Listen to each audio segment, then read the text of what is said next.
Hey, welcome to Guitar Knobs, the guitars, gear, noise, and nonsense podcast, hosted today by these knobs. Tony Dudzik, Piccardian! Jared Brandon, all the way down from Nashville. Ooh, Jared.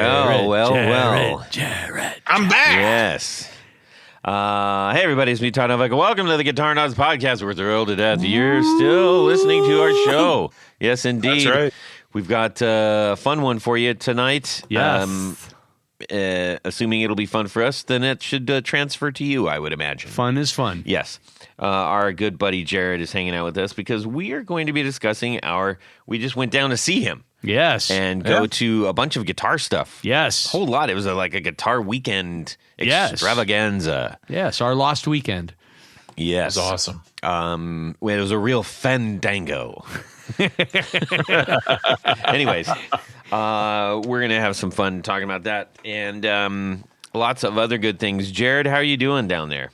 Man, I am doing fantastic. Weather's really nice right now. This time of year, it's not too hot, not too cold. Yeah, we came straight back and got absolutely blasted. Oh, my God. In a matter of an hour, we had a full-on thunderstorm, lightning storm, and hail twice. Yes. You know, it needed a break, and then it did it again. How big was the hail up where you are? I got one about as big as a nectarine. No. I'm not a nectarine. No, the littler ones, the apricots. That's still considerable. I mean, I went out, not all of them. Most of them were cranberry to grape. Uh-huh. And then I was like, whoa, I found a handful of them in the yard that were quite a bit bigger. The biggest one I found over at our house was about maybe a little smaller than a quarter. Yeah? Yeah. Huh. Okay. It's pretty good size. Yeah. I mean, and it like came out of nowhere. It was like at 9:30 at night, and suddenly, it was nuts. I was actually I was at the gas station. Like, I don't know why I couldn't figure out how to say that. I'm at the gas station, and I was like, it's raining out here, and I get a text that says, you better hurry home, and I'm like, I don't know. Boosh! It's like, those giant steel awnings. I couldn't even hear myself talking to my wife at all. I'm like, I don't know if you can hear me. I can't hear me, but it's hailing. I can't go anywhere until it stops. So nice. Well, at least you were undercover. I was. I mean, there were a lot of people that were stuck out in the middle of that stuff. Yeah. Well, most of them came rushing in. That was a very strange experience because they were coming at all angles trying to get under their awning. I'm like, I'm here. You literally are almost touching my bumper. What are you doing? You people. Anyways, the weather forecast this week, we're going to get on with this. We're going to have a little cold snap, and then it'll clear up. So a couple of quick announcements. I'm getting hooked up with some more wonderful things for our 10th anniversary extravaganza, bonanza. I can't remember what else I called it, but whatever adjective you want to throw in there. It's been a while. A decade of decadence. A decade of decadence. Yes, and right. I will say this because I was going to send out an email. I may still, but if you're listening and you have been on the show, you are a builder of sorts, and maybe even haven't been on the show. Yeah. We are looking to build upon the extravaganza, and if you feel so compelled as to throw your product hat into the ring for our patrons who support the show and are major supporters of all the smaller builders out there, we would love that, and I know that they would too. We are happy to get your product, your name out there. We're going to do posts and all kinds of stuff for it. So contact me if that's something that you want to be part of. Our 10th anniversary. It's going to be pretty rad. What I'm looking at doing is 10 weeks of. I haven't figured out the full tagline yet, but it's like 10 weeks of awesomeness. You can do better than that. Yeah, I know. Well, that's why it's a work in progress. I understand. But yeah, the goal is that we want to be. We're going to be putting stuff in the hands of the people who've supported the show for 10 years for about 10 weeks in a row, something along those lines. So hit me up if you want to be involved. Now, aside from that, we're going to just get right into it. What's going on in our music world this week? We're going to check in with Tanya Bolonsky. Well, before and then we're going to talk to Jared. Before I do that, then I'm going to talk. I'll do mine. Do you know what the traditional 10th anniversary gift is? No. It is either a tin or aluminum gift. Ooh, aluminum. Lots of things that I like come in aluminum, or as they say in the UK, aluminium. Yes, but that's wrong. Yes, well, it's a nice way to say it. It's fancy. Guess so. It's very fancy. They put an extra. They letter also in say there. garage instead of garage. Garage. Yes. Yeah. That's forgivable. Yeah. But just throwing extra letters and stuff doesn't make any sense at all. So, anyways, go ahead. There you go. Well, anyhow, my music world this week. I'm starting to sound a little like a broken record, but when we got back from Nashville, in my pile of mail was the latest Vintage Guitar magazine. You do love it. I do love that magazine. Yeah.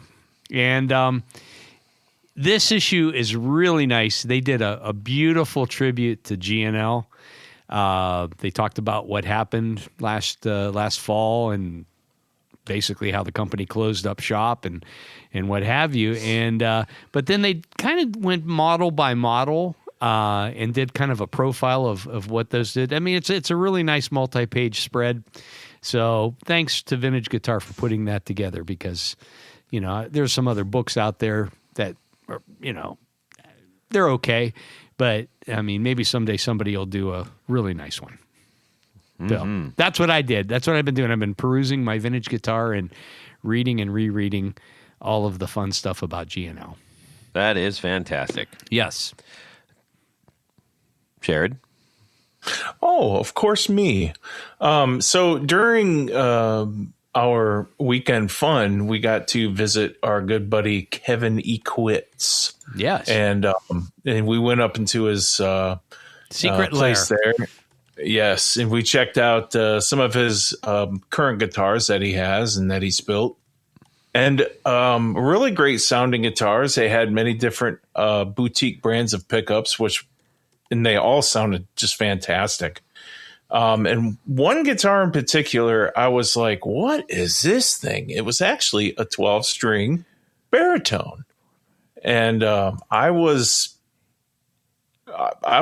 just taken back. I was like, what do you use this for? And then I held it and I plugged it in and I strummed it and did some chords and did some things. And I'm like, I could totally use this for recording. I totally can use it. So, have you ever played one of those before, Jared? I've never played one of those. It's my first time playing that. Yeah, you really lit up when you started playing that. I mean, it was instant. Well, the fact that it's a 12-string, you don't ever see those. I think you can probably have them made and whatnot or whatever, but because it was there and because Kevin built it and the color of the guitar is kind of like I would say like a mint green or a turquoise-ish. Yeah, very beautiful and very not mint green, not really even surf. It's a little deeper blue than that, a little more blue. It was, and it's not gaudy. It's a beautiful guitar. It's done perfectly. Yeah. And the craftsmanship is really, really good. I was impressed, and we worked out a deal, and I can't wait to acquire that this week. So yes, so that's from what I remember, that was tuned B to B instead of E to E, which puts it down.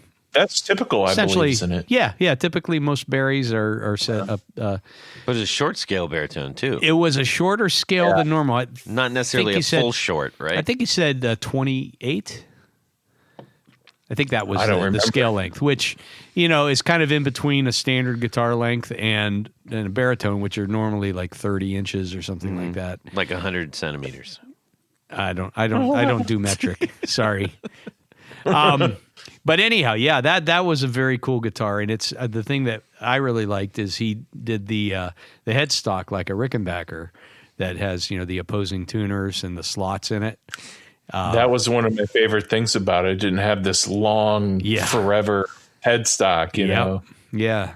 So So very cool. That's, Yeah. I'm sure you'll have to send us some tapes or Yeah. digital files of how it sounds when you're recording. Yeah. of course. And you also shared some of your music with us, which I was quite impressed by. Wow, I think appreciate that. because usually whenever you just pick up a guitar, you do a little, and that's I know.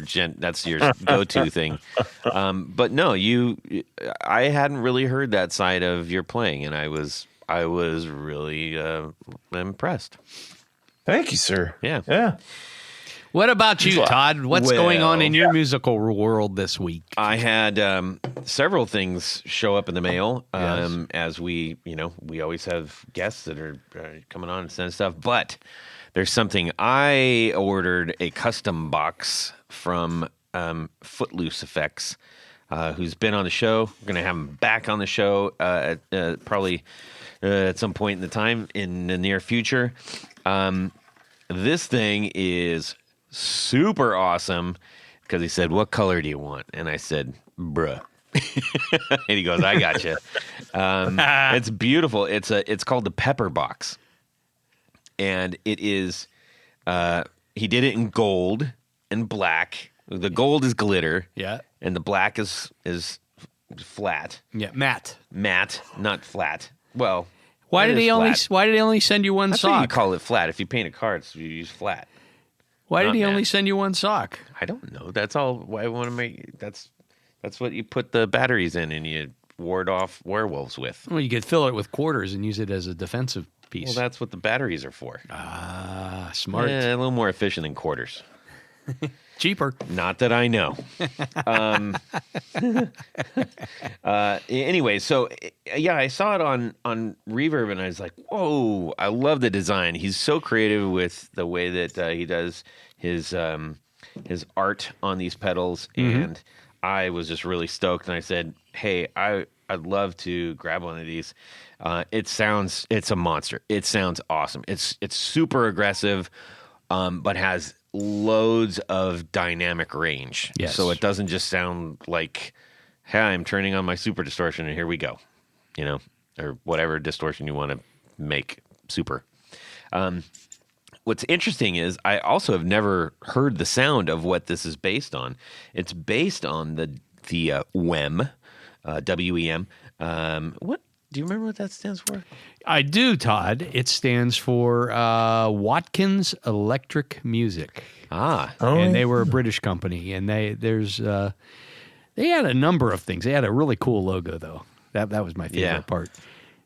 But kind of got big in the '60s. I feel like that's when they yeah. probably started getting into more guitar-y bits. And Well, stuff. I think they did a lot of things with with PA systems and amplifiers and things like that. Yeah. And also pedals. Yeah. Well, anyways, this is based on the WEM silicone pep box. So I was like, I don't know what that is, but I want to hear it. So I plugged in and was very pleasantly surprised. Yep. If Nice. this is something that you might be interested in, and let me go on a little bit. Please. As you've heard me talk about what I particularly like for my guitar playing for my band, I like a lot of it. I like a lot of attack, but I don't like it to just sound like like here's this pedal and you turn it on. Like when you turn on like a Phase 90 or something, it's like that's all it sounds like. And I like to have an articulated attack, but also with a lot of bite. And sometimes that's hard to balance. Oh boy, was I pleased! So much so that I just recorded a quick video and just shot it out to him. I'm like, dude, mind blown. Well done. So thank you for sending this out. Footloose Effects. He's great to work with too, because if you want like a specific color combo or something like that, very accommodating. So go check that out on Reverb. That's where he sells all of those pedals. And when you got to cut loose, Footloose. That's right. Oh, Tony.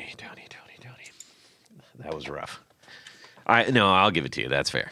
Okay, anyways, let's get on with things. Tony, Yeah. do you know what I may or may not, but mostly may, connected this box up with?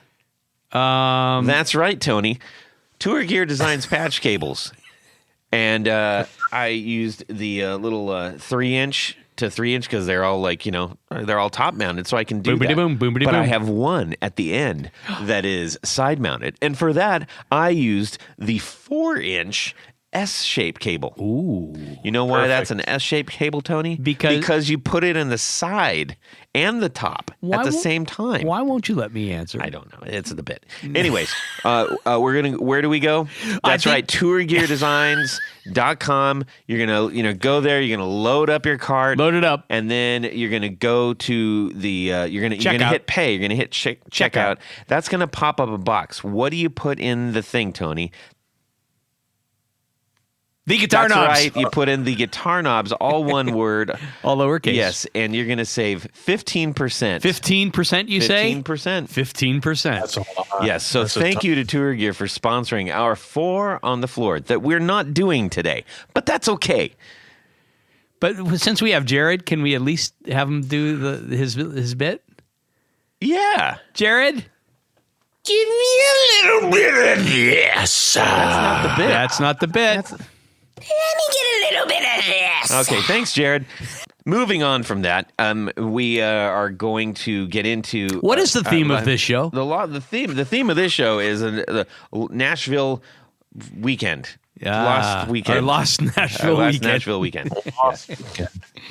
Banana pudding. Oh, And we're gonna start. We're gonna do it chronologically. okay. Yes. So we went down to Jared's house. So Tony and I left our humble abodes in Columbus and took the trek all the way down to Nashville. Yes. And we hadn't seen Jared in a long time. He comes on occasionally. We talk to him and everything. But it's another thing when you're able to hang out and just have a few yucks with your buddies. Hey, fun fact, Todd. Yes. It only takes 5 hours to get there, but it takes 7 to come home. Isn't that weird? Well, it depends on what you're doing, which we'll get into. Yeah, so just got to hang out and talk about guitar stuff first day because we had plans for the next. So we got there a little bit late. Yeah. Did some hanging out, watched some Toast of London. Yeah. Of course. It's fun. And and Jared was going through all of his pedals and stuff, and was quick to show us his new thing. What did you get, Jared? So I've got this really cool Mellotron program, and I have just a basic keyboard I got from Guitar Center that controls it, and it has pretty much every every Mellotron effect known to man, including like the Black Sabbath sound effects that would go on a couple of their earlier albums, and just all sorts of really interesting You can play stuff. the entire It's not 88 keys. It's a smaller board.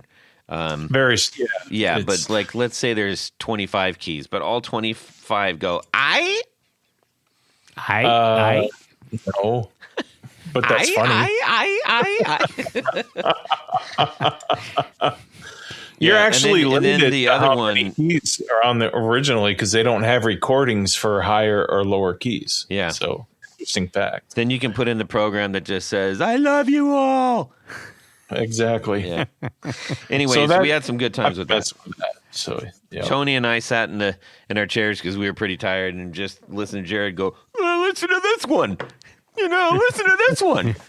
He was like 45. Yeah, listen to this one. I can do them all. Yeah, it was hilarious. It was nice. Yeah. he was excited about it. I and know. That's good. Yes. Man, it's cool. We enjoyed it. Now, the big thing is that, we were just winding down to save up for the next day, really. Oh, yes. Friday. Yes. Friday, And Saturday, too.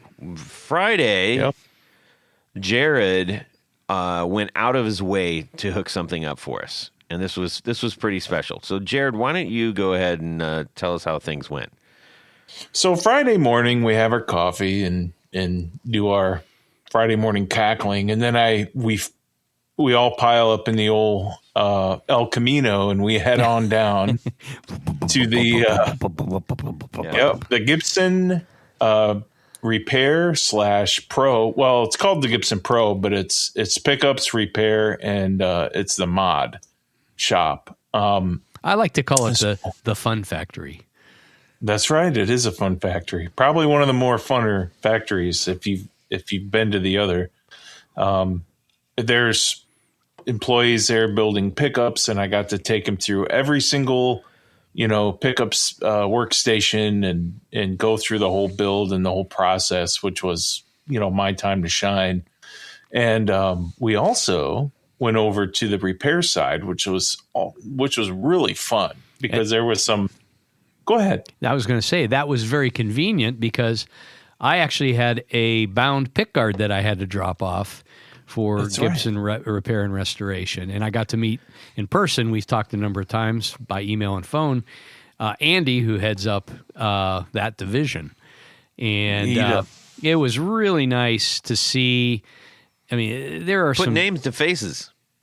Put names to faces, but even more so was meeting all the guys and girls working on the benches, fixing up these guitars. It was about a 50-50 mix. Yeah. Across the whole thing. And it was, they were just, you can tell they love what they're doing. And they take their time. They're, it was really fun to see, that level of professionalism. Yeah. Throughout Gibson, but certainly in the repair department. Guitars everywhere. Yeah. More cases than you could count. Oh man. That's every day, man. That's my life every day. I mean, they're just everywhere. It's we got to talk with several of the repair folk. Restoration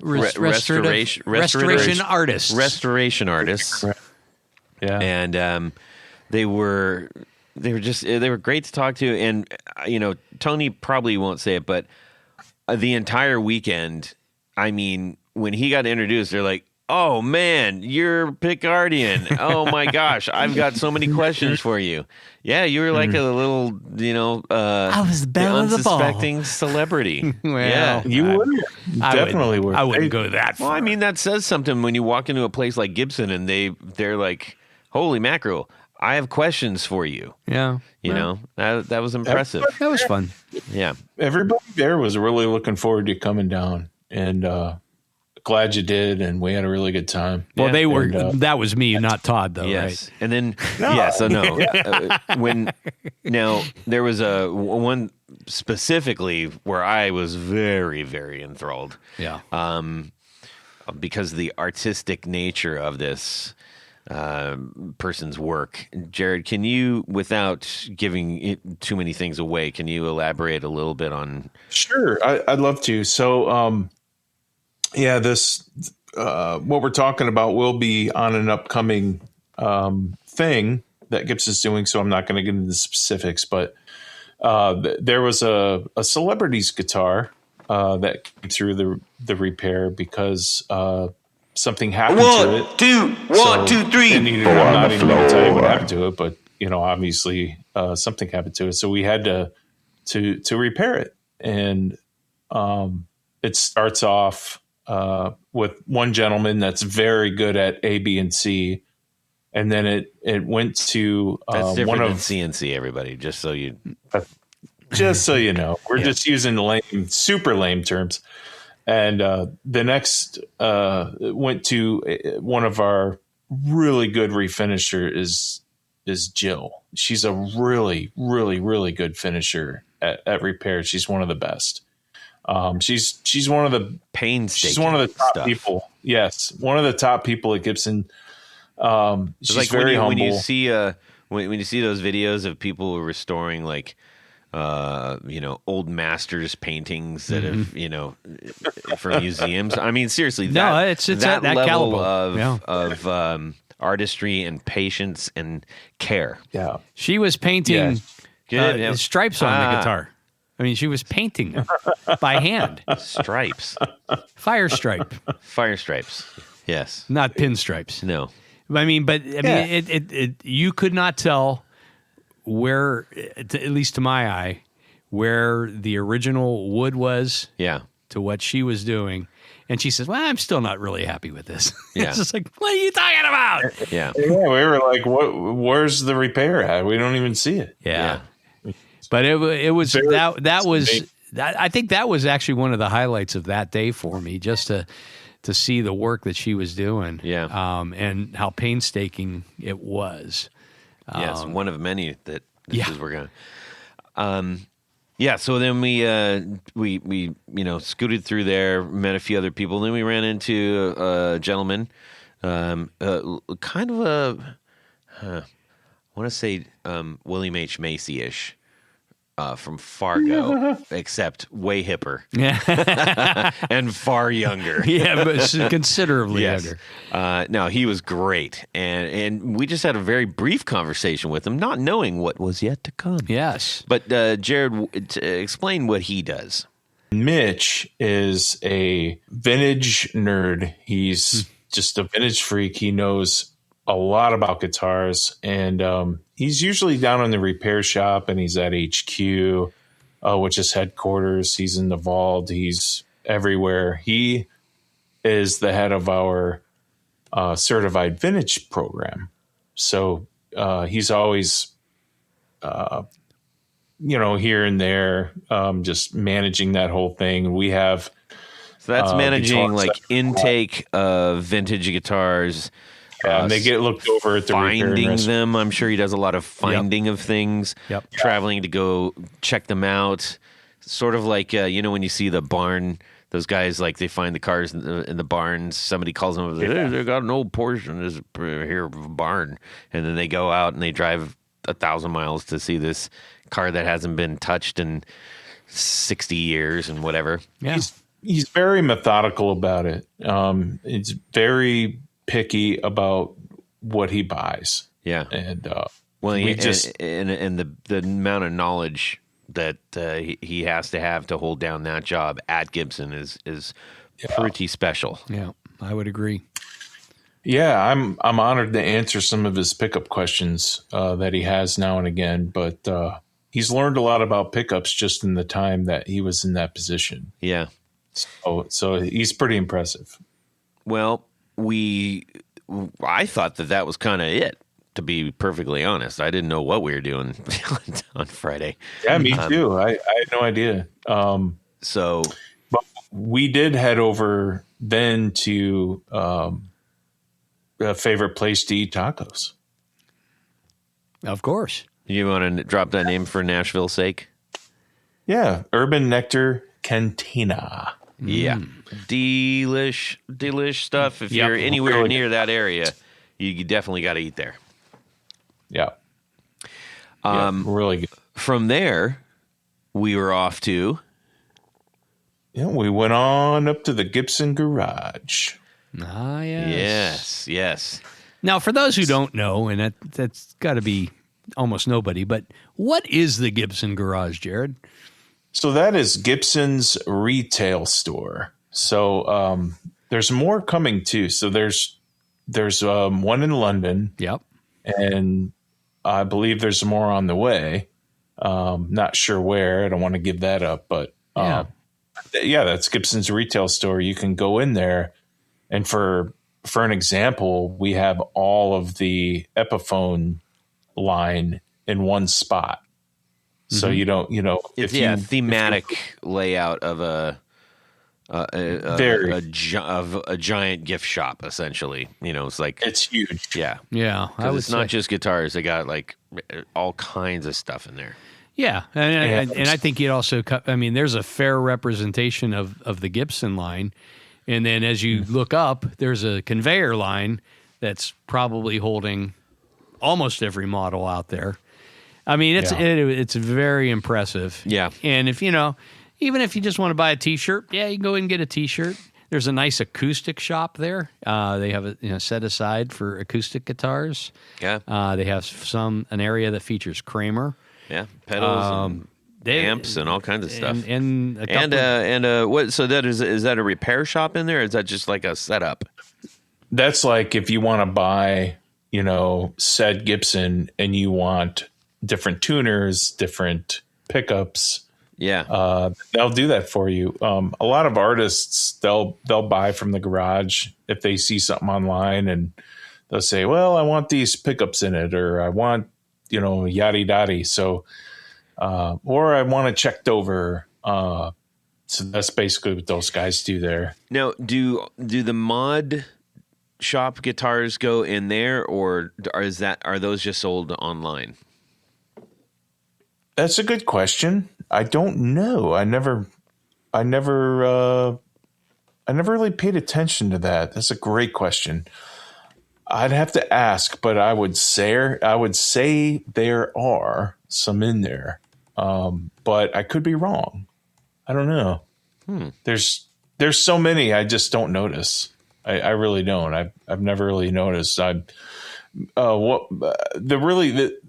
things that I really pay attention to mostly are like, do they have the pickups on display? I look at the pickups themselves and make sure they're nice and shiny. You were right. It's on the Gibson.com website under Gibson Mod Collection. But they're not in the you were garage. right. Yeah, they might. I'm sure they have some. They probably put one out there now and again, right? Yeah. Maybe. I don't know. So we're looking around here and there and everywhere, and we thought, oh, well, we're pretty well done. But no, because who should appear but our friend Mitch? Yes, on the stage. Yes. No less. That's right. And he said, come with me, boys. Yes. And where did we Follow go? me, boys. Follow We went me. behind the curtain and we saw the wizard. No, we went behind the curtain and down a little dark hallway, basically back to the celebrity green room. Uh-huh. And he hit his key card. He got in there and he showed us the green room where all the celebrities hang out. Or I saw a lot of different artists back there that I've worked with pickups. If they're in town and they want to talk pickups, then I'll meet them in there. Like Mark Morton and Billy Gibbons and folks like that. Mitch, though, he led us into the all coveted secret vault. Yes. And do you guys remember what was all in there? Because when I go in there, it's changed all like they move stuff in and out. I mean, I've seen a lot of different guitars in there. Well, they had, there was Let's go one by one. About a dozen guitars. Maybe 10 or 9. 9 or 10. 9 or 10, yeah. And the probably the oldest guitar was the very first one. Yes. And that was an Lloyd Loar L5. yes. Oh my gosh, what a gorgeous guitar. Piano, not like piano black like gloss. It's like it almost looked like the seat of a piano bench that had been well worn, but was still beautiful. Yeah. Not chipping and cracking and everything. Just it had that worn kind of patina to it. I mean, the correct word is patina, and it was absolutely beautiful. It's black, and the one thing that we were struck by is, I can't remember exactly what year, but I believe that was the early 20s. I want to say like 1922 or 24, something like that. Yeah. Pretty crazy. And it was shocking because a lot of guitars that we see from back then were very ornate because they were still kind of in the, especially ones that are coming from Gibson, there was a lot of ornateness about it, right? Mm-hmm. Yeah. This had a remarkably modern feel to it. Like if that could come out right now and you say that's a brand new model or something. And I think most of that came down to the neck and the headstock. Right. Both of them were almost uncharacteristically Gibson.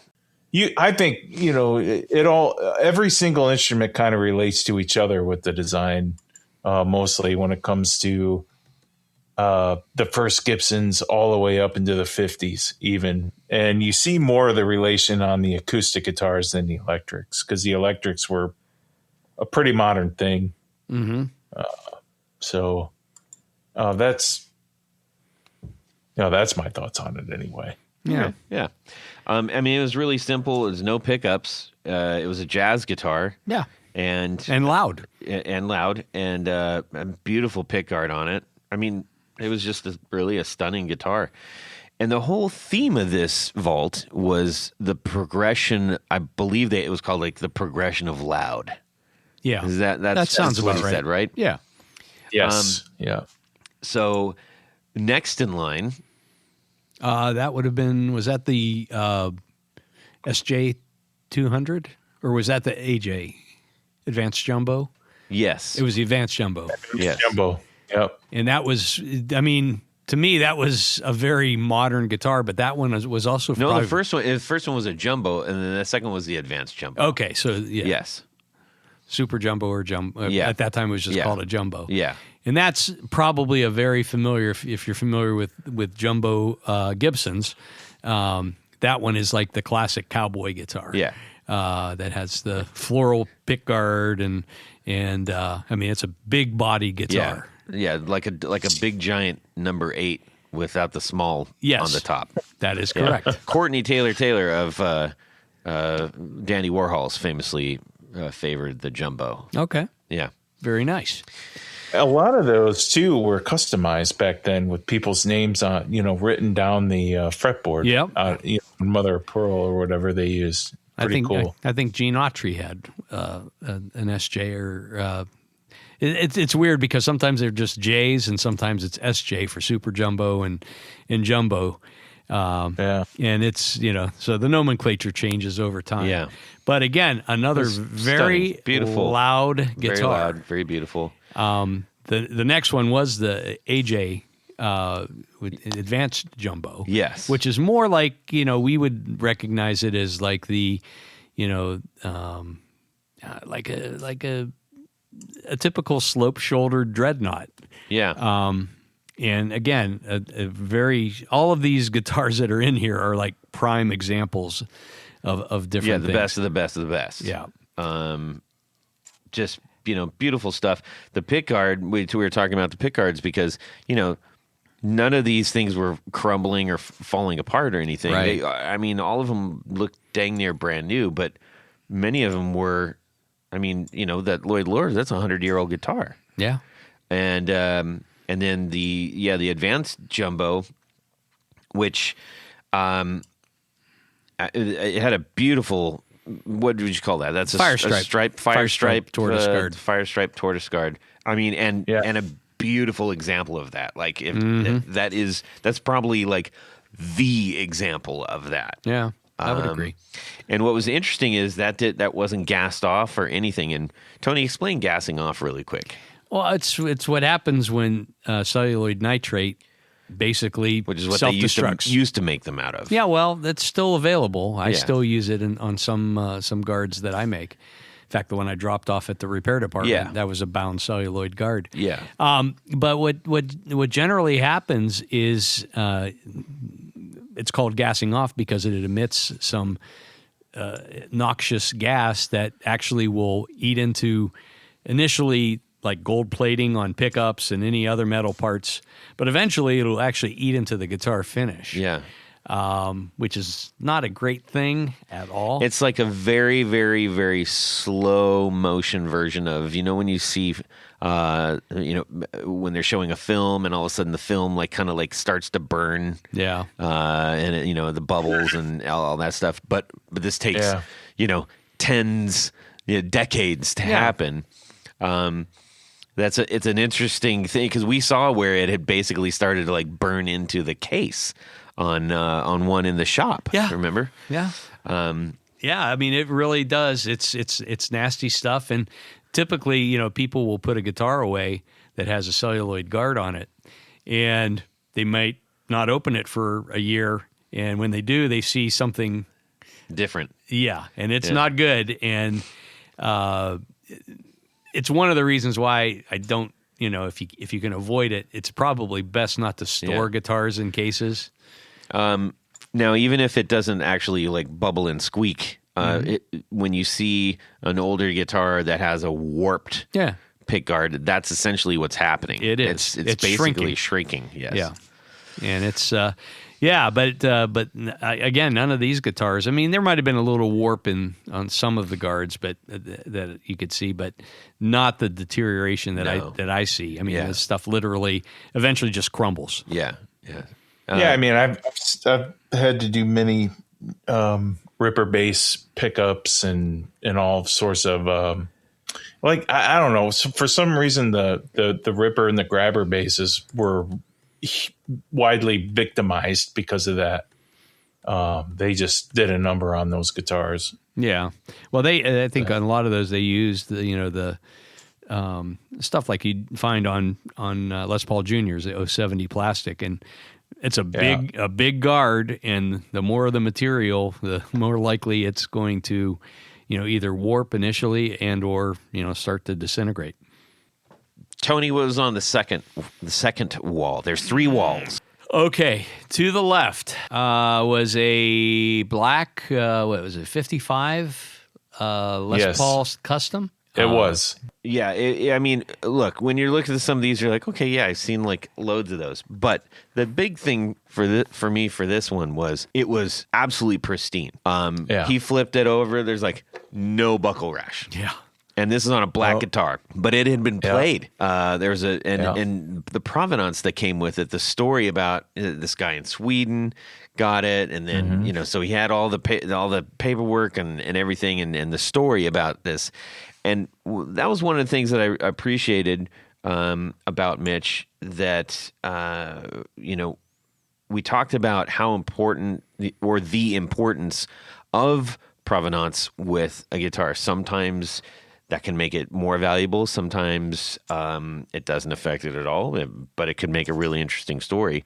I think we probably all have a piece or two that has a great story behind it, which is kind of the awesome thing about getting used guitars too, or pedals, or amps, or whatever it might be. Mm-hmm. We're going to try to get him on the show. I don't know if it'll happen because, he works for a certain company, but I think it would be really great to go further into his insights because he's a very intelligent dude. So that guitar we spent a lot of time on. That was absolutely the quintessential example of the Gibson Black Custom. Mm-hmm. Next, in the middle, in the coveted middle position, that would be a 1958 Flying V with blackguard. Yeah, and it was one of the first 5. I think he said. I think you might be right. Again, everything was just spot on.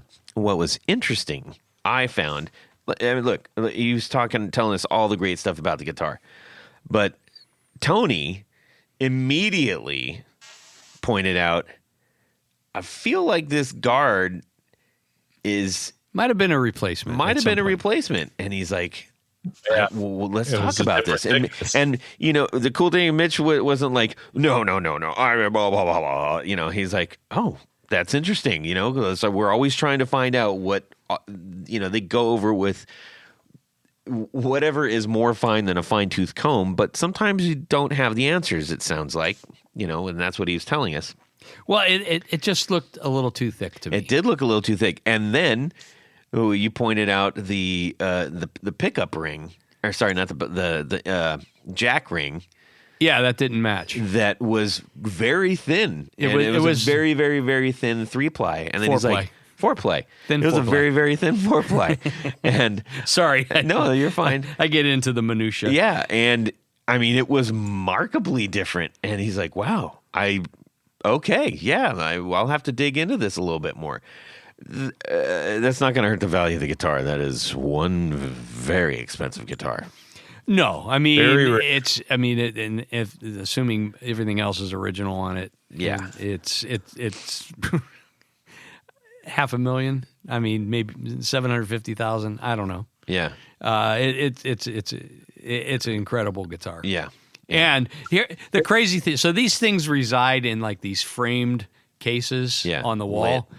And he just opens it up and picks it up, hands, and I'm holding this guitar that costs much more than my house. Yes, I'm thinking, don't 2 drop of your it. houses, maybe 3. Don't drop it. Don't drop it. Yeah. Believe it or not, I've seen 5 different V's in my life, and that's about, I would say, 20% of how many exist. Yeah. Like the real ones, the early ones. And I could be wrong about the percentage, but they are very, very hard to come by. Yeah. Very hard. So when you get to see one up close and see one in real life, it's pretty special. It's pretty cool. I do not take that for granted. Yeah. Definitely. Yeah. Let's see. What else was in there? Well, I think on the end, wasn't that a really beauteous ES335? Yeah, it was like one of the early versions of that, which was just stunning. And it's kind of funny because, and I appreciated this. Another reason I like Mitch is because I really love semi-hollows. And as much as, if you look in that case, and it's all these examples of the solid body, mastery. He goes, I'm paraphrasing, but he says, to me, there's nothing like the 335. Like when I think of Gibson, that's what I think of. I'm paraphrasing it, Mitch. If I said that wrong, please forgive me. Just come on and correct me. That'll work it out. But it was stunning, and then on the next wall, yes, which I think we are all surprised by to a certain degree, but we ended up spending a fair amount of time talking about this guitar. Yeah. So that was a late 50s Epiphone coronet. And what made this one different, it's in the world of coronets, all coronets are single pickup guitars. And it was built alongside in the 60s alongside Les Paul Juniors. And there are a lot of people who feel that, the coronets and Les Paul Juniors are, comparable guitars. Now, this one was kind of cool because it's a symmetrical one, which means that if both the horns are the same shape. And the rumor was back in the 50s that they took a Fender Telecaster, traced the lower half, and then flipped it over and traced it again. And I own several coronets, and it's darn close. Yeah. I mean, they probably refined the shape a little bit more, but this was a cool one. It was. It had such great age to it. Yeah, and it had the Gibson, the Epiphone New Yorker pickup, and a wraparound. Really interesting. That's a cool looking pickup. Yeah, it's really. It's those have an enormous magnet, and the coil is actually wrapped around the magnet itself. What now? How does that? What is the sound difference? Any major sound differentiation? It's kind of like it's like a Firebird pickup, really. Ish, yes. But I mean, a single coil Firebird pickup. Yeah, so it's a little brighter because there's only one coil. There's really no, there's no darkness to it like there is generally on a humbucker. So it's kind of like an unadulterated, really nice, bright Firebird pickup, but not as piano-y like a Strat pickup.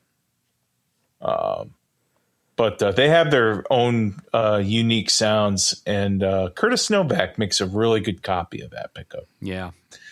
He spent a lot of time and effort and money to replicate that, as well as the mounting ring for it. Yeah.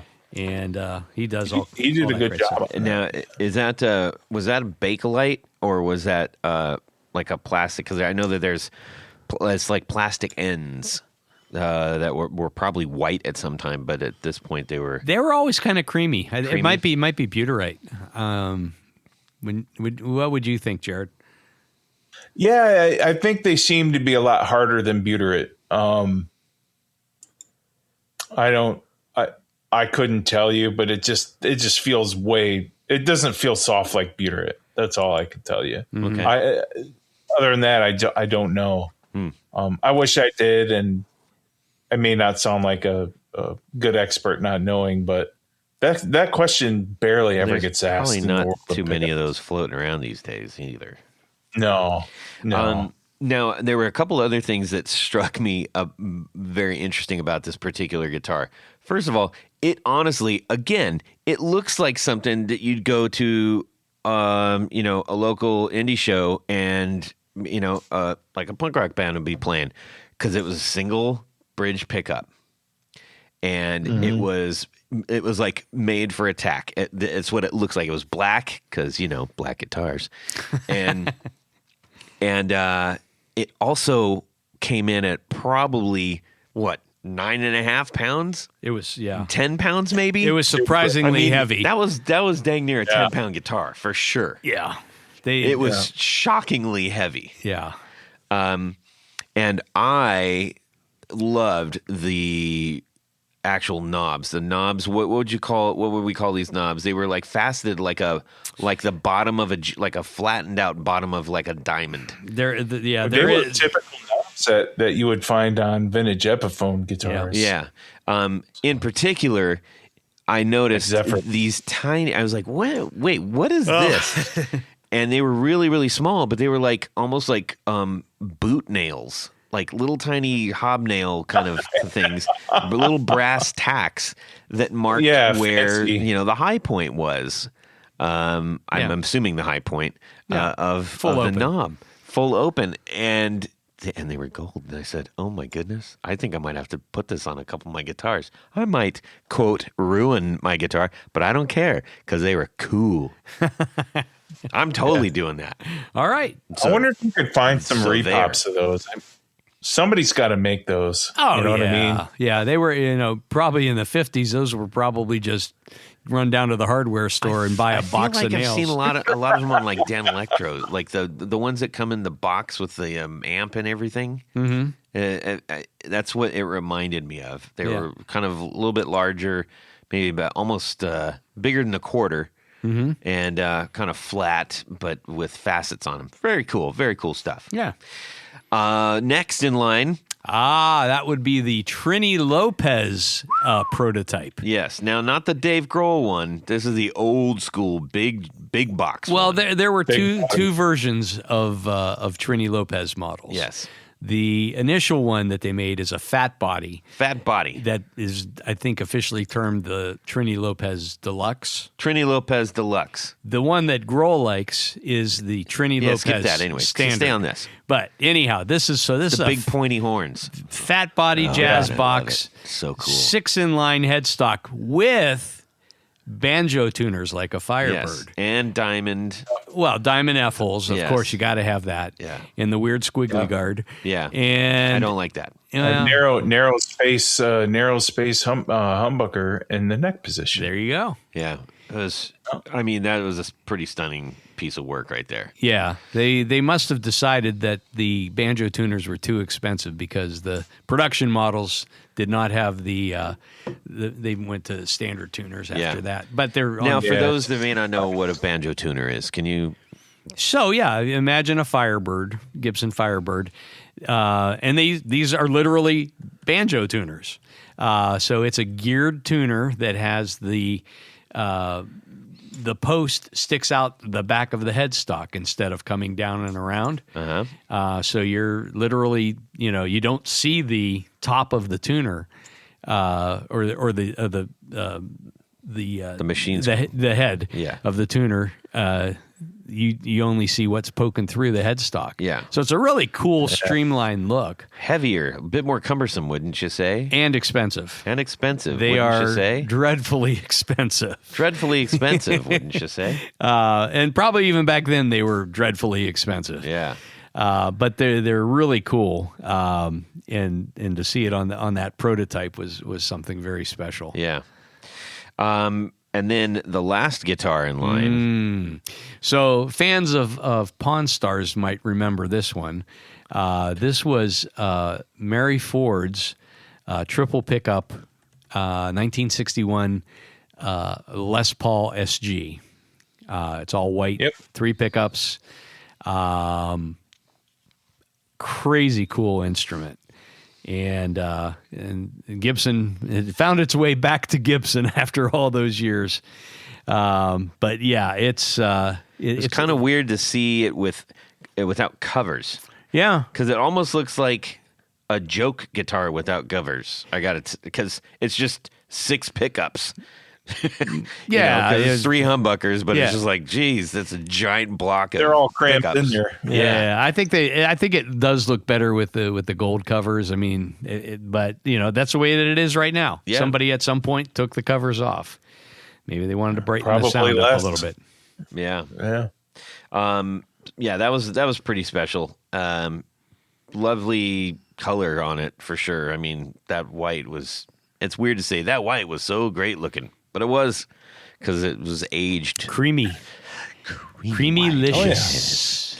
So then we left. We had lots of questions. Well, speaking of guitars that appeared on TV, yes, Mitch pulled from a case that was sitting down below. yes. Apparently, this was the first Gibson guitar to appear on TV. Oh yeah, And I forget it was a female artist, guitar player. yeah. He had the poster for or the It was a picture of picture. of it being played when it on happened. television. Yeah. And I thought that was kind of cool that they actually had that same guitar, and you could see it in the picture. So that Yeah. was, I mean, I know it's a rotating collection in there, but it's, I mean, I feel so fortunate that we were able to. That was worth the price of the admission. Yes, which was free for us. Which is free. But yeah, but I mean, driving all the way down there. Well, and, yeah. I mean, that was just incredible. Yeah, so a big thanks to you, Jared, for helping arrange that. And Yes. and And no a massive problem. thanks to Mitch for spending his time with us. yes, absolutely. Yeah. Well, that pretty much put us in a good place to head home and have some smoked chicken. The Jared speciality of in the his, house. in his egg barbecue. Not he didn't barbecue eggs, but it's the green egg. The big green egg. Smoker thingy. It was good stuff. And just enjoyed the lovely weather. Went back up, watched some more Toast in London and The Big Lebowski. Oh, that's right. Was it Yes. Lebowski that night? Yeah. Yeah. And again, gearing up, had to wind down because we had another really big day. Because the next day, we headed off to. Beautiful Franklin, Tennessee. Before then, We went to Carter Vintage Instruments. yes.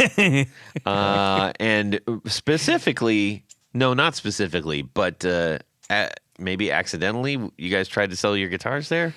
Yeah, we brought them in. We had them with us because there were a couple of. Didn't work out. I brought a guitar down to sell at the show. Jared had one they wanted to, lighten the load a little bit. Lighten the load. So we Same went in, and for those who haven't been to Carter's, the original shop is across the street. And it's still kind of the same shop, but it's in a much cooler building. They're on the second floor. They've got a big open showroom that has all kinds of guitars. I mean, It was set up almost identically to the previous shop. It did. though. It I did. mean, with the gift shop in the front and the Yep. way the rows go. I mean, it's kind of odd. You're walking into the exact same it thing.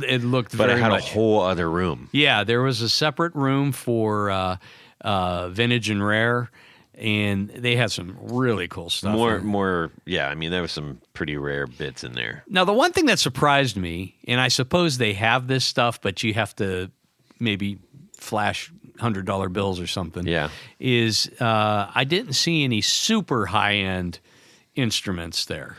I mean, there was things Previously, they had a couple, almost not unlike the Vault. Yeah. where actually Jared played the guitar that Sweet Home Alabama was played on. That's or, right. Created it on. Yeah. Yeah, Ed King's Crackhead Les Paul 59. Yeah. Les Paul Yeah. standard. Yeah. But yeah, there weren't those sort of pieces, but I'm sure they would. I'm Drag sure a few they- out they- if the right person came along and said, And it's like going to Groon. I mean, looking for a little something special. right. You go to Groon, and they've got a really nice showroom. But if you want to see the special stuff, you have Yeah. to prove your Yeah. ability to pay. Yeah, you have to arm wrestle somebody. Thumb wrestle. They Yes. only thumb wrestle. Thumb there. wrestling, yes. But it was, I mean, it was a nice visit there. Not so many.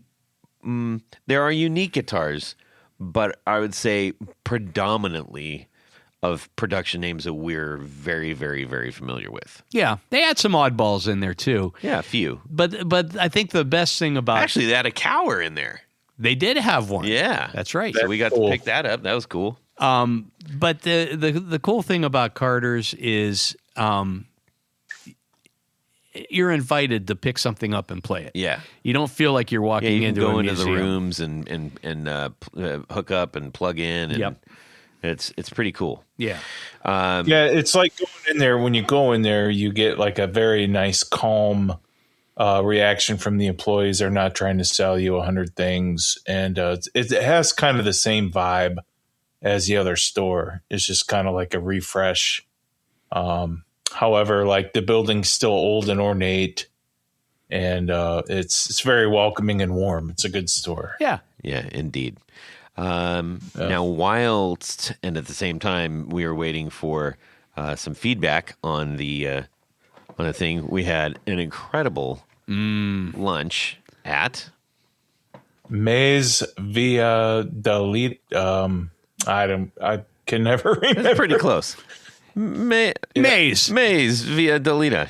Just ask for the That's right, Maze yeah. restaurant It's right downstairs. underneath Carter's. Yeah, but that was Restaurant kind under Carter's. That's all you got to know. yeah, It's that was fantastic. like almost like a gastro Yeah. version of Mexican, and it wasn't at all what you would think going No. in. And it was we just crushed it. Yeah. It was fantastic. It was good. Yeah, really, really Cucumbers. good food. And Yeah. we needed that good food because we had a whole lot of walking to do. Oh dear. Where did we go wow. next? I believe it was now off to beautiful Franklin, Tennessee. Franklin, Tennessee. Yes. Just a hop, skip, and a whole Hour lot drive. of jumps away. Yes. Yeah, so this was the Nashville Guitar Show, the famous Nashville Guitar. The Amigos. The Amigos. Amigos. That's Famous. right. Amigos is the plural of amigo. Oh well, maybe there's only one Amigo. Yeah. Anyways. I don't know, but anyhow, this is a. I mean, it's been a long running show, and predominantly vintage gear. yes, This isn't like the swap Swap and meet. shop where there's No. like some guy with a pile of old pedals and stuff like that. I mean, this is yeah. most of it is you're going to put out for most of it. Yeah, yeah. There were not a lot of $100 instruments there. No. Yeah, maybe none. But it was cool because it was a good mix of I think the cheapest one I saw, actually, there were two that were the same price. They were both $600. Yeah. Those are the cheapest ones that I believe that I saw. One of which, and actually, those are the two I actually liked the best out of the whole show. yeah. It Oh, my was gosh. it was the natural top, the sort of the Mick Ronson guitar made by Epiphone. Mm-hmm. So Epiphone Nice. brand, black sides and back, natural top, open humbuckers. Very, very, very cool guitar. Actually, it's kind of more of a white top than a natural, but you get what I'm saying. And then the second one was a Gretsch 590T, I think, silver double cut. Mm-hmm. It's a modern guitar. It's not some kind of old vintage thing, but it was just really, really cool. And that was about the price that you could pick them up anywhere at. So Yeah. You know what I saw that I what liked? did you see? Continue. So this was, and I thank Kenny at Reverend Guitars for posting this because it really refreshed my memory for the show today. I've only seen these in books and articles and things like that, but it was a Gretsch bikini guitar. Now the bikini is crazy because it was you could play it as a 2-neck guitar, bass and 6. You could play it on a different type of body that you could just play each neck by itself, and it slides into these metal metal guides, I guess. And it was, again, it was amazing to see it. The dealer was, showing how everything fits together, and then the two guitars come in two separate cases, little tiny cases. So imagine like it's a neck with a pickup and a bridge on it. That part slides into a guitar-shaped body on these channels. That doesn't sound very fun to play. Regardless, it was cool looking. Who makes this? Gretsch. Type in Gretsch bikini I'm there. doing it. And now, the downside was it was $5,000. Yeah.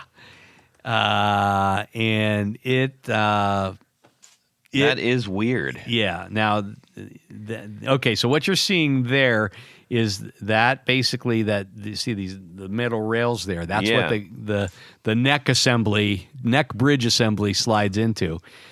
There's the guy. It's kind of funny because it looks like a PV Wolfgang. Maybe Kind of the body. It's almost the same body shape. Yeah. But what he had was a 6-string and a 4-string bass. Oh. And you could he had the body that you could mount both of those into. There's the double neck. Wow. And it was really cool. That is bananas. But, it's... What's the use case for that? Nothing. That's what. Okay, what was the next cool thing you guys saw? So did you talk about two guitars, or you have one yet, Tony? Oh no, that was the coolest thing that I saw. 2-in-1. I killed two birds, one stone. Sure. So the first thing that I saw that caught my eye and I really liked because of the price, I saw a 1965 SG Standard, and it was priced very low because of the condition it was in. It had some oddball parts that were the wrong year. Who knows if maybe the pickups were changed out. You couldn't tell because that was a later 65 with the chrome hardware appointments to it. And so it had some things wrong with it, but it was only like $5,000. And usually you see those. I like how you so $8,000. casually say only $5,000. I know that. I know it's ridiculous, but That was only $5,000. Well, we'll put this other guitar into comparison. There was a high-end vintage dealer that was actually set up upstairs, kind of like where you would go out for the vending for the food. And he had I would say like I couldn't tell you what year, but probably in early 70s, late 60s, Fender Custom with a wide range and wide range Tele neck. Custom. Yeah. I'm sorry. Tele Custom. It's been a while since I've standard bridge, standard Telecaster bridge, and a wide range in the neck. Right? And a wide range in the neck. Thank you. And it had a sparkle. It had like a burgundy sparkle. Oh wow! And it looked perfect. It really caught my eye. It looked so good. Really, really cool guitar. And I didn't look at the price. I didn't give a crap because I knew I couldn't afford it, but I just thought it looked the coolest. Mm-hmm. Besides, that affordable, in perspective, it is affordable SG for the year, but I think that's cool that maybe somebody can start their vintage collection with something like that. Yeah, I agree. So, I mean, that's beyond my my spending allowance. But I don't spend that kind of money on guitars anymore. I just don't. But I think I never have. There are some still some bargains out there, and especially for guitars that may not be what we would call collectors guitars. But you can still get into some vintage stuff for reasonable prices. Not like it used to be, but still very reasonable. Tons. I couldn't believe how many vendors when you're standing up in the stands, because this was at you would imagine a rodeo, out on the floor. Yeah.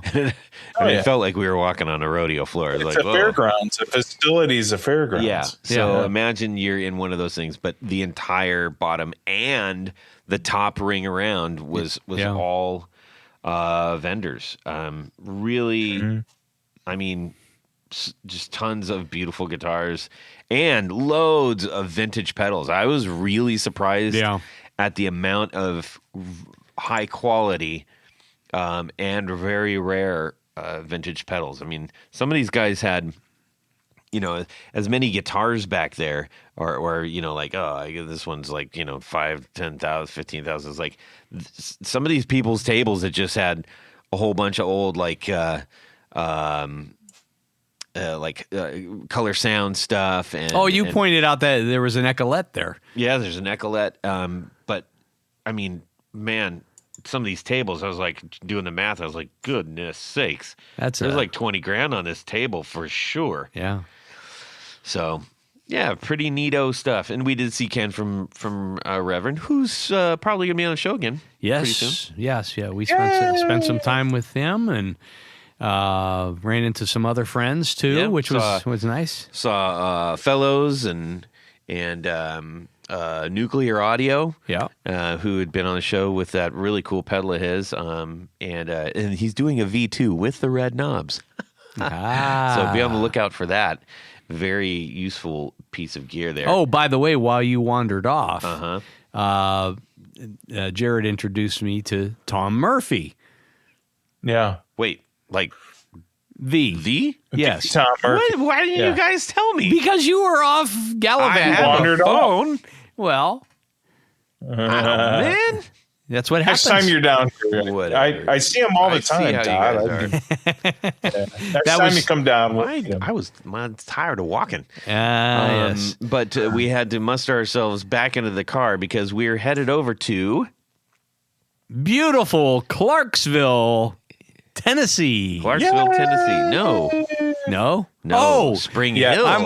Spring Hill, Tennessee. Yes, to go visit Kevin Equitz, who was on the show, I think, like number 65. 65 from 2017. Yeah, and that's when he was building back out in San Diego. Yeah. And now he's in beautiful Spring Hill, Tennessee. Yes. He was having some people over after the show, but we got there early because we were headed to a dinner event, and welcomed us into the home. Go upstairs, and also Mr. Clifton Worley was there. That's right. So that was a twofer. So it was great to see those guys, and Kevin walked us through a lot of his new designs, which I mean. When you pick up a guitar and you're like, this is really nice, man. These are cool designs. These are designs that are unique. These instruments feel really nice. Yeah. So he's going to be coming back on the show to talk about his new models and what's going on in sort of the guitar building world there in Nashville. Yeah. Well, and obviously, Jared fell in love instantly with that baritone 12 string, which was there. So that was, it was kind of an impromptu thing, but it was very fun, and it was nice of him to welcome us to do that. And I can't wait to have him back on the show. Indeed. That's the best way to meet your love is just spontaneous combustion. Yes, spontaneous combustion is in fact the quickest way to meet your love. Provided your love is also no longer with us. Anyways, so we had a blast, and then went back, watched a little bit more Toast of London. Oh no! But first, we had the bestest banana pudding in the world. Best banana pudding ever. Yes, I mean we had dinner before that, but the best banana pudding ever. And then off to some more Toast of London and some happy fun times and more of Jared playing his new synthesizer. Yes. Look at that sound. Beep. Oh, look at this sound. the Mellotron. Yeah, it was awesome, man. Yeah. I knew I was driving you guys nuts, but No, I it couldn't was help fine. it. It's so We were cool. chilling. We were just having a good time being together. It was chill time. It was just nice Needed to some put my feet up in the air. Yeah. And then we bounced out of there the next morning and made a quick stop on the way back home to Columbus Yes. at Buffalo Trace Yes. Distillery. Whoa. And, for those who don't know, Buffalo Trace has a daily special bottle available for purchase, stuff that we can't get here in Ohio, generally speaking. It's an allocated kind of thing. Well, I think something's going on with the bourbon market, because normally it's just one. It's dipping. Yeah, it is. It's normally one premium brand that they have. Well, at this show, or this day on Sunday, they had Blanton's, they had Colonel Taylor, and they had a Weller Antique. And you're allowed to buy one bottle of each if you so choose. Nice. Now, I was already pretty well stocked up on Blanton's and Taylor, but I was stoked when the Weller Antique was available, and that's a really good. But they didn't have my personal favorite, which is Eagle Rare, that day. But the Weller Antique 107, that's some pretty good bourbon. Yes, indeed. And I totally didn't have to cheat and get I'm getting one for Tony. No, they know everybody does that. No, I don't know. Pretty high security. Anyways, it was nice because it took us off the beaten path of the freeway, which can be a drag after a while. And it was a great dang old trip. Yeah, I'm real happy that things worked out, that I was able to go, and then we got to spend a lot of time with our good buddy Jared. Yes, sir. It's a good time. It's been too long. Anyhow, now where does that take us? Would you rather? All right. Jared, would you like to improve upon that? I don't know. Would you rather?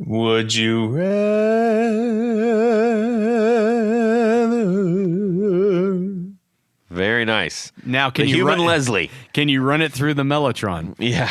No, don't do that. Don't, please. All right. What do you got for us, Jared? All right. So you're walking down the street and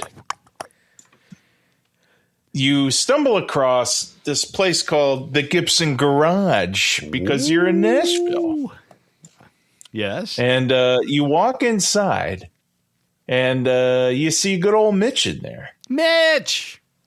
And Mitch is like, listen, we've got way too many guitars and we don't know what to do because we have too many guitars in the vault. We need to get rid of one, and we think you should have. They only have 9 frames. Guitar. They only have 9 frames.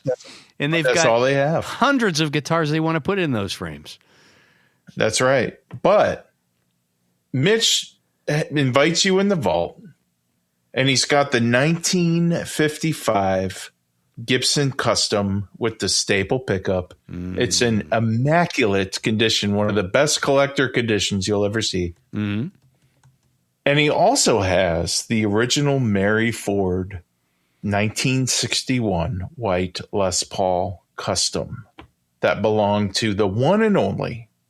And I said Mary Ford, but she was married to Les Paul, and she was probably just as good as guitar player as Les. She's one of the best guitar players in history. Check her out on YouTube, because she's got a great YouTube channel. She can no, but look, do the search. I mean, some of the videos between her and Les, she is keeping up with him note for note. Amazing guitar player.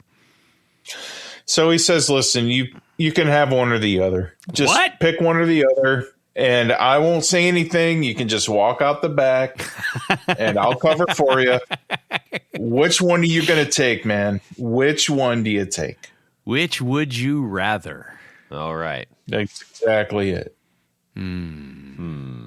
Quick question. Well, let's start with Tony. All right. Both of those were incredible guitars. Man, that's a tough call. I think just for nothing other than extreme coolness, I'm going to go with the Les Paul, or Mary Ford Les Paul, the 61 Custom. Okay. The SG shaped. I mean, that again, if you go to YouTube, you can see her playing this actual guitar. It's on a couple of albums, on the covers of the albums. And I just think it would be so cool to have that particular instrument. So that's the one I'm going with. Okay. What about you, Jared? I want to say the 55 just because of the condition it's in. Yeah. And it's a black tuxedo guitar. The tuner's pearloid, just an absolute beautiful example of what Gibson produced. But the story of Mary Ford, one of the best musicians in history, and married to Les Paul, the man who had his name on our guitars for many years, and he was quite a sound innovator himself. Mm-hmm. The story, you can't beat that story between the two guitars. Now, both had fantastic provenance, but the Mary Ford, everybody know who she is, right? I mean, it's got an amazing story behind it. It's hard to beat. So, yeah, definitely the Mary Ford. And just to be fair, I mean, that guitar is road worn. I mean, the Mary Ford is definitely road worn. It's got some nicks, dings, and scratches and things, but man, it's just super cool. It's got a very signature, almost crack. Probably not a body crack, but certainly a pretty big paint chip out of the jack input area. Mm-hmm. Sure. Well, it was plugged in and somebody stepped on the cord, Yeah. Yeah. That's probably what happened, I would guess. Toddley, what are you going with? I'm going to go with the Les Paul. Okay. The black one. The black one. Yeah. Because they're both Les Pauls. Well, yes, but the real one. That black custom was just stunning, and I really can't stand playing SGs. So maybe, just maybe, Mitch would let you take both of them out the back door.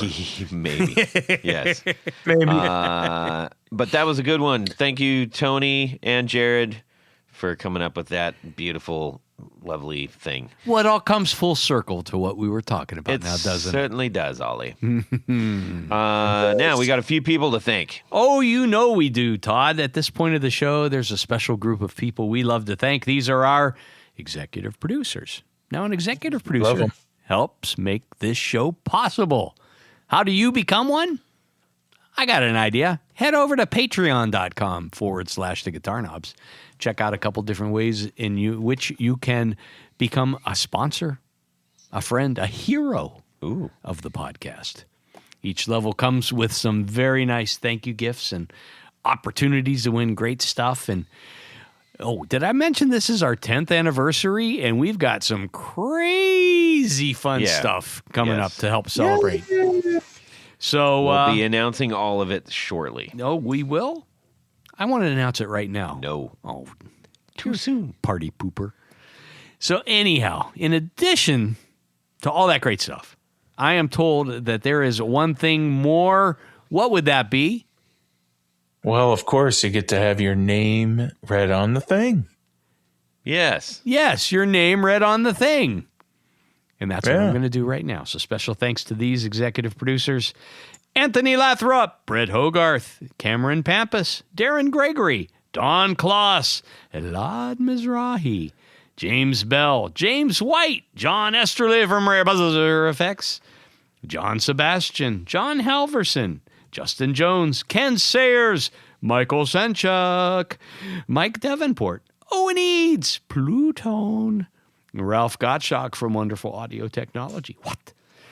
Richard Kendall, Rick Calhoun, Rusty Sneeden, Stefan Lamb, Tom Brazen, Trevor Ellenberg, Trevor Gunberg, Vader and Pedals, Caribou Gone, Ed Rossler, and Uday Ram. Yes. But wait, there's more.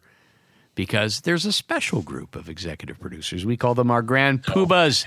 These are the creme de la creme, the top of the heap, the A number ones. And they wear a fez upon their head whilst listening to the podcast, you see. So some special thanks to these Grand Poobahs.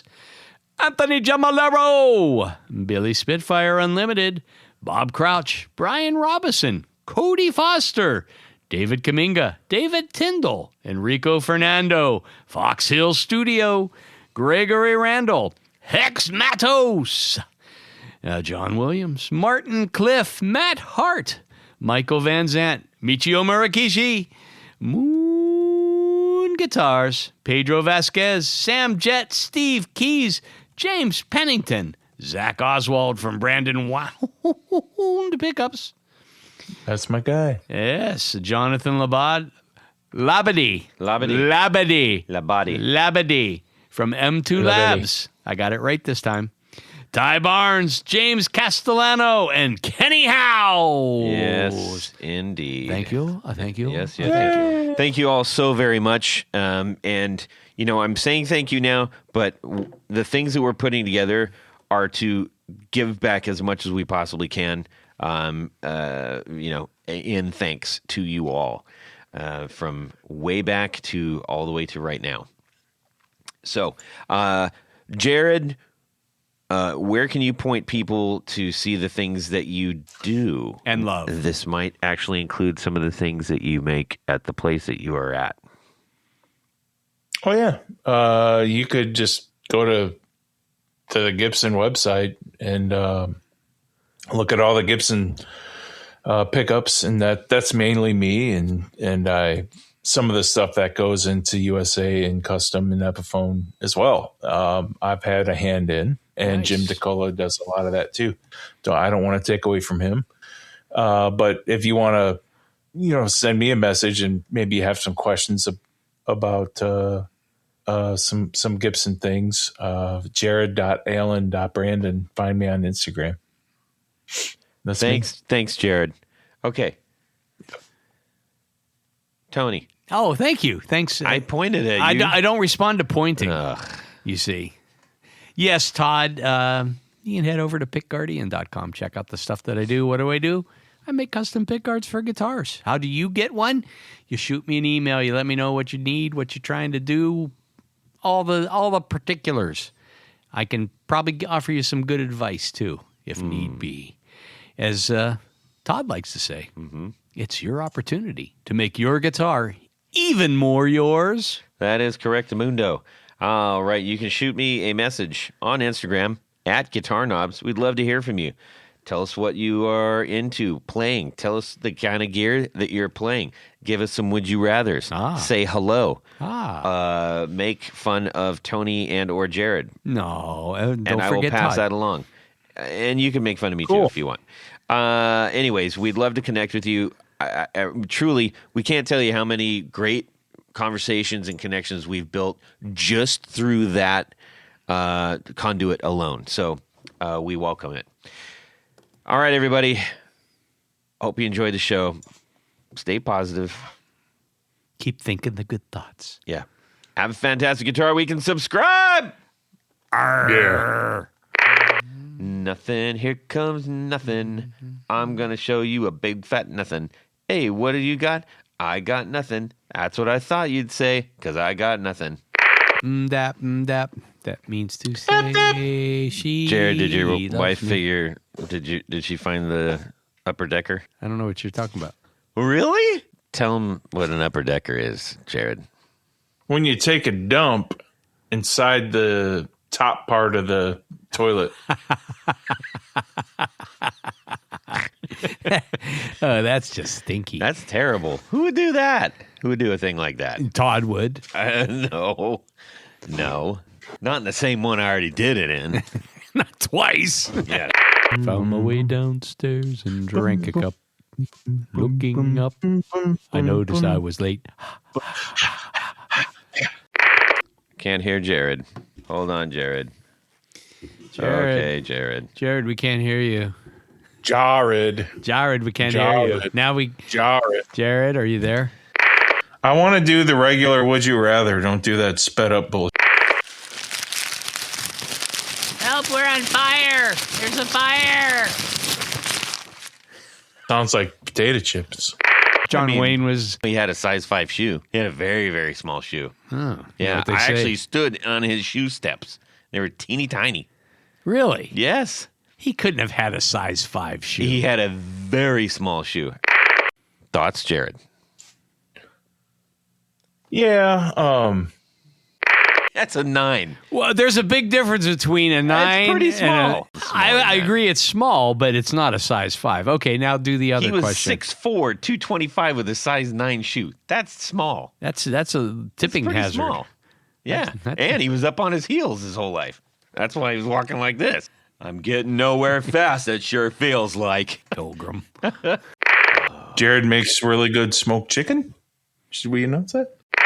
All right, are we ready? I mean, I guess so. Is that what we're doing? Are we doing it? And away we go. Well, that's it for these knobs.